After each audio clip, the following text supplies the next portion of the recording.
And now we have someone here on the studio. He decided to forgo taking the bar exams for years to pursue a career in entertainment. To share his experience on his bar journey, live at the BNC studio, brand new abogado, Les Paul Sañez. Good morning, Les. Good morning, Attorney Karen, and good morning, everyone. So Les, let's talk about taking law in the first place. Why did you decide to take up law? I mean, it's my passion. Sobrang invested ako with law. Even nung bata pa ako, sinasabi ng parents ko na I should take up law. So Were they both lawyers or meron ba sa pamilya nyo na lawyer din? Wala sa family namin na may lawyer, but sinasabi kasi nila na I'm very talkative. Mahilig akong sumagot. So parang sabi na, parang bagay ka mag-lawyer. Lagi na lang yun yung impression din with the parents. Pagka magaling mag-rason or sinasabi nila, ayan, dapat maging abogado. So, you finished law school in 2015, but Yes, now ma'am. it's 2024. So, why did it take so long for you to take the bar? Kasi Attorney Karen, after graduating nung 2015, I decided to pursue dance as a full-time career. And I really tried. Pero kasi nangyari yung pandemic. And so, si dance kasi along with other arts, sila yung last priority. For you, for dancing, sa lahat ng arts, is it last priority ba? In terms of how it is treated, in terms of, kasi ako po kasi teacher ako eh. So, I teach in studios. And knowing na nagkaroon ng pandemic, we can't teach sa studio. So, we had to create our own tutorials, our own videos, which is too much work in terms of adjusting to the new normal. And at that time, when you finished law school in 2015, why did you decide to postpone taking the bar and then pursue dancing as a profession? Did you find this to be a lucrative profession?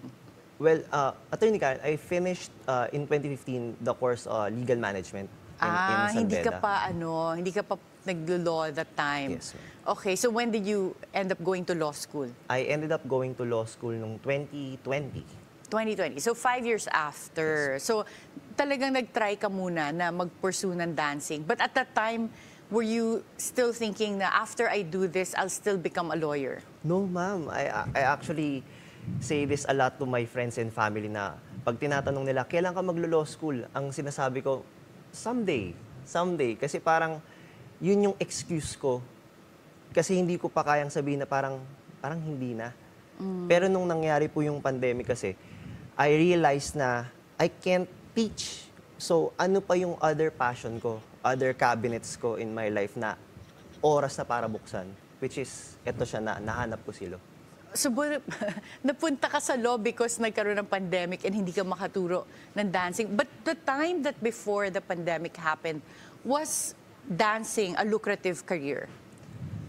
To be very direct, hindi siya kasi sobrang financially rewarding.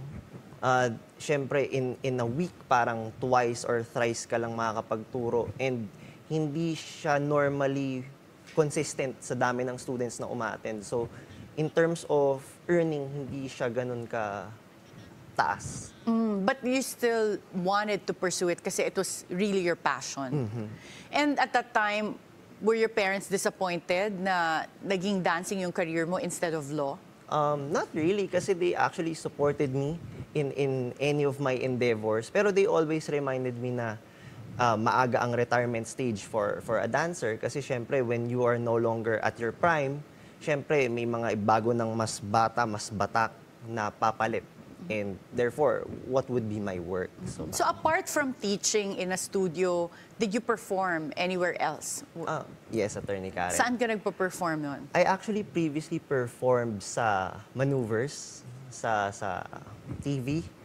But then again, minsan, there was a time na pumunta ako ng Japan to represent the Philippines para sa isang event and also compete sa States for competition. Wow. And when you decided to finally go to law school, were there any skills from dancing that helped you do very well in law school? Kasi ako, I personally have not met anyone na may background sa dancing na nagpumasok sa law school. Actually, ma'am, many of my professors are always saying na parang, bakit ka nandito? Eh, you should, magsayaw ka na lang. Pero actually, ang sinasabi ko sa kanila, Attorney Karen, is yung sayaw, yun yung nag-pave ng way para mas maintindihan ko yung law. The foundations. Really? In what sense? I'm so intrigued. Kasi, Attorney Karen, for example, when we do a two-step na variation, yung left and right, there are many variations to a two-step. In the same manner as in law, na very important yung first-year subjects, in which case na parang pag maganda yung foundations ng first-year subjects, parang ang dalinas niyang sundan sa second year, third year, and fourth year. Ganun ko siya na-realize na parang, so pwede ko palang i-apply yung mga natutunan ko sa dance dito. And hindi siya talaga magkaiba kahit yung isa mas technical, yung isa mas artistic. And before, when you were still performing on TV, when you perform with maneuvers, sino yung mga kasama mo na kilala? Oh, I would say, ma'am, sila Janela Salvador, sila Albi Casino, yun. So, talaga, was it difficult for you to go to law school and then balance that with dancing, or were you able to continue your career as a dancer? I really sacrificed my career as a dancer. To be very honest, nagkaroon ako ng non-alcoholic fatty liver. Nagkaroon ako ng high uric acid. Because of all the stress? Or overeating, no workouts. So nung nag-law school ka, nawala masyado yung physical activity mo nabawasan at completely kumain ka naman ng po. kumain. Completely nawala po. So you gained weight at that time? Yes po. Yung talagang weight ko lang po for my height should be 70 to 72 kilograms. I gained up to 94 kilograms. Wow, 20 plus kilos? My goodness. So paano mo na-lose yun?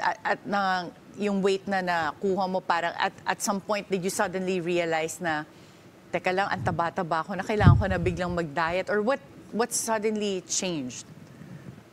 Nung time po na nasa law school ako, I was really frustrated in terms of my physical attributes kasi as much as I wanted to work out, I can't kasi paggising ko pa lang po sa umaga, all I can think of is kailangan ko magbasa. Oo, tsaka yung recitation, right? That's our daily struggle talaga as a law student. So parang ang nangyari po, ang promise ko sa sarili ko after I graduate, after the bar, whatever happens, kung ano mang maging result, I'll start working out ulit. And I sought help from my friend na nag-sport science. So, yeah. Wait, so the whole law school, did you have to finish law school with additional weight, or did you lose it before graduating law school? Whole law school po talaga. I was Grabe. overweight. Wow. And I remember a time, Attorney Karen, na I was taking this exam sa tax law review na, tapos I was suffering from gout. So talagang naka-flex yung right leg ko habang nag-e-exam ako. Tapos konting baba ko lang, sobrang sakit. As in, after the exam, hindi ako makapaglakad. Yung mga kaklase ko, they had to carry me. Wow, I can't imagine. I wish you had the photo. I want to see what you look like, because now you're very fit. Where did you go to law school? I went sa University of Santo Tomas Faculty of Civil Law. Okay, and did you have to walk to school, or paano? I can't imagine, like you said nga kanina, yung pag-bend pa lang ng knees mo, masakit. So, did you live close to law school, or did you have to travel every day? I had to travel every day. And at that time, yung personal life mo naman, did you have a love life prior to entering law school? Kasi kami, yan yung joke nung nasa law school din ako na sabi nila, if you enter law school with a significant other, you tend to break up dahil puro aral ka na. But if you enter law school single, you'll stay single dahil nga puro aral na. So ikaw, ano nangyari? Because you also gained weight apart from having to study all the time. Well, actually, the main reason why I am in law school, or one of the reasons, is because of my partner. She was actually the one who pushed me to greater heights. Kasi although I know that dance is something that I truly love, syempre, living in a practical basis, I understand na very important yung stability in life. And syempre, if I plan on having a family, a partner, I need to have that. Yun.